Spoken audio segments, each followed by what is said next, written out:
नमस्कार, आप देखना शुरू कर चुके हैं कैपिटल टीवी का खास कार्यक्रम 24 की चौसर। तो आज चौसर पर कौन कौन से पासे फेंके जाने वाले हैं ये हम आपको बताएंगे। देखिए, दो तीन टास्क अभी भी भाजपा के सामने है कि राज्यसभा से किसको किसको भेजना है, और इसके अलावा एक महत्वपूर्ण काम कि बिहार विधानसभा का अध्यक्ष किसको बनाया जाए। क्योंकि विजय सिन्हा जो पिछले बार स्पीकर थे वो अब तो डिप्टी सीएम बन चुके हैं, तो सामाजिक समीकरण को देखते हुए स्पीकर किसको बनाना है, इस पर गहन मंथन का दौर भाजपा में चल रहा था। कुछ नाम को शॉर्टलिस्ट करके लिया गया है, हम आपको उस नाम की भी जानकारी देंगे। लेकिन पहले बात करते हैं कि राज्यसभा के चुनाव में क्या होने वाला है, अपना कौन सा पत्ता भाजपा फेंकने वाली है। तो देखिए, अधिसूचना 8 तारीख को यानी 8 फरवरी को अधिसूचना जारी हो जाएगी और 15 तारीख को यानी 15 फरवरी तक अंतिम नॉमिनेशन हो जाना है। इसका मतलब है कि पहले ही सारी तैयारी कर लेनी पड़ेगी। तो भाजपा ने जो उसके कोटे में 2 सीटें आनी है उसके लिए बहुत सारे नामों को शॉर्टलिस्ट किया। पहले 7 नामों को शॉर्टलिस्ट किया गया, वो घट के 5 हुआ है। अब 3 नामों पर चर्चा हो रही है और उन 3 नामों से ही कोई अंतिम 2 नाम ले लिया जाएगा। ये कहानी है राज्यसभा के लिए। उसी तरह स्पीकर पद के लिए भी बहुत सारे नामों पर गहन मंथन हुआ है और फाइनली 2-3 नाम को शॉर्टलिस्ट कर लिया गया है। और आने वाले दिनों में चूंकि अभी उसमें समय है, एक नाम को अंतिम रूप दे दिया जाएगा। तो राज्यसभा की बात करते हैं। पहले भी चर्चा थी कि सुशील कुमार मोदी को राज्यसभा भेजा जाएगा। तो हमारे सोर्स बताते हैं कि मोदी जी का नाम फाइनल किया गया है। शॉर्टलिस्ट जो हुई है, अंतिम शॉर्टलिस्ट, उसमें सुशील मोदी का नाम सबसे ऊपर है। तो उनका जाना लगभग तय माना जा रहा है कि उनको राज्यसभा में भेज दिया जाएगा।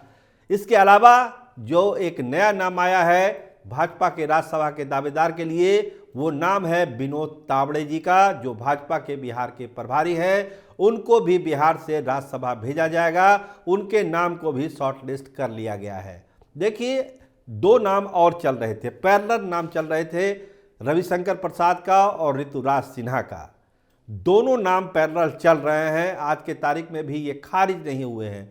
लेकिन पटना से लोकसभा सीट किसको दी जाएगी, कौन यहाँ पर प्रत्याशी होगा, इस पर निर्भर करेगा कि इन दोनों नामों में से किसी एक नाम को लिया जाए या नहीं लिया जाए, या फिर जो ऊपर के 2 नाम थे सुशील मोदी और विनोद तावड़े, उनको भेज दिया जाए राज्यसभा में।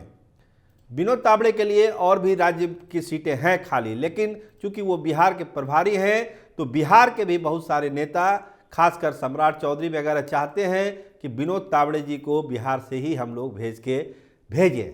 क्योंकि जितनी मेहनत कर रहे हैं विनोद तावड़े बिहार के लिए, उसको लेकर बिहार को लगता है, यानी बिहार भाजपा के नेताओं को लगता है कि हमको भी उनको गिफ्ट के तौर पर कुछ देना चाहिए।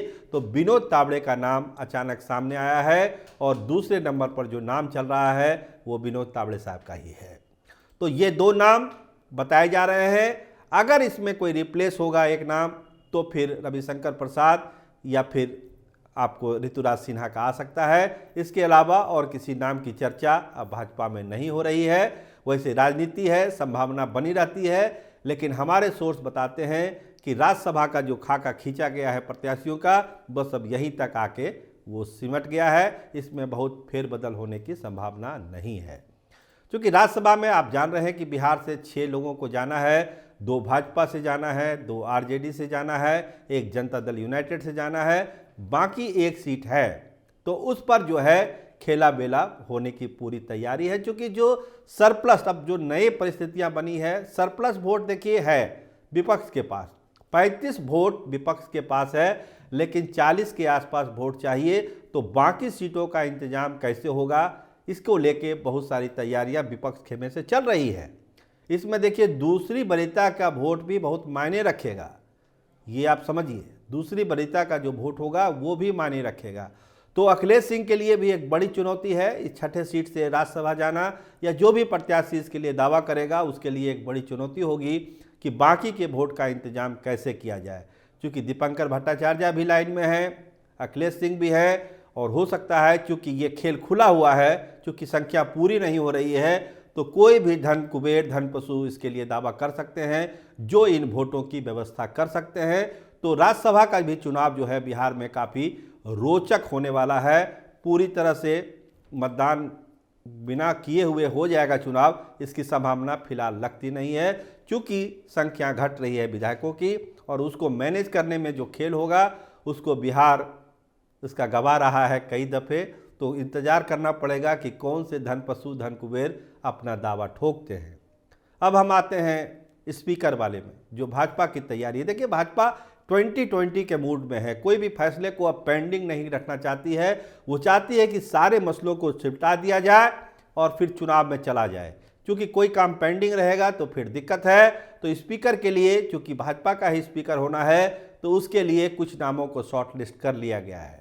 नंदकिशोर यादव का नाम पहले भी आया था, आज भी वो रेस में सबसे आगे हैं नंदकिशोर यादव कि स्पीकर उनको बनाया जाए। जो समीकरण है उसको भी ध्यान में रखा जाए तो नंदकिशोर यादव का दावा बनता है। क्योंकि देखिए, भूमियार कोटे से डिप्टी सीएम हो चुके हैं, कुशवाहा डिप्टी सीएम हो चुके हैं, अति पिछड़ा से प्रेम कुमार को बना दिया गया है। तो अब जो कोटा बनता है वो बनता है ब्राह्मण का, तो बनता ही बनता है। इसके अलावा जो कोटा बनता है वो यादवों का भी बनता है, क्योंकि यादवों में एक मैसेज देने की भी कोशिश है।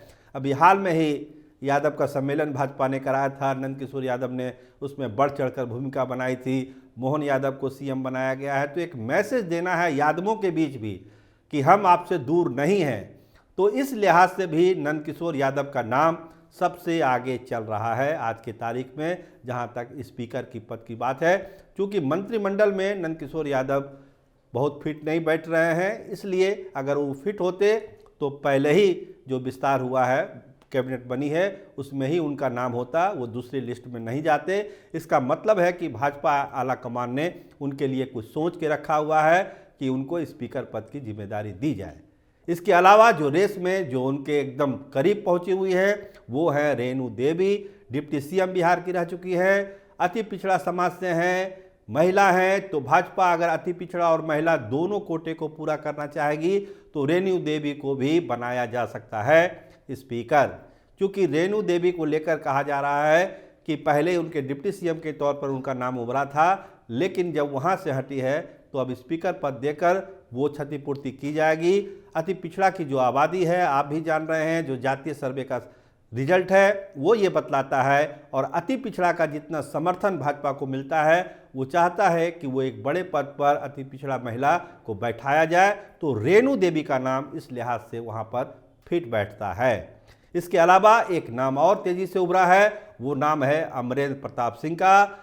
आरा से विधायक हैं, सीनियर हैं, राजपूत कोटे से आते हैं। तो राजपूतों का अगर कोटा भरना होगा तो अमरेंद्र प्रताप सिंह के नाम पर भी गंभीरता से विचार हो रहा है। तो 3 नामों को शॉर्टलिस्ट किया गया है, नंदकिशोर यादव हैं, रेणु देवी हैं और अमरेंद्र प्रताप हैं। इन तीनों नामों पर गहन विचार विमर्श चल रहा है। अब एक नाम इसमें फाइनल करना है और वो भी जल्द ही हो जाएगा। तो शॉर्ट लिस्टिंग का काम पूरा हो चुका है, चाहे वो राज्यसभा के उम्मीदवार हो चाहे फिर स्पीकर पद के लिए हो। तो अब इसको करने के बाद अब एक अंतिम मुहर लगनी है, समय परिस्थिति के हिसाब से उस पासे को फेंका जाएगा कि यही है मेरा चेहरा, यही होंगे राज्यसभा के प्रत्याशी और यही होंगे हमारे स्पीकर। तो भाजपा की तरफ से तैयारी पूरी है, बस समय का इंतजार हो रहा है कि उस पासे को चौसर पर कब फेंक देना है, बस उसका इंतजार है। आप देखते रहिए कैपिटल टीवी बिहार। आपका बहुत बहुत धन्यवाद, आपका बहुत बहुत शुक्रिया।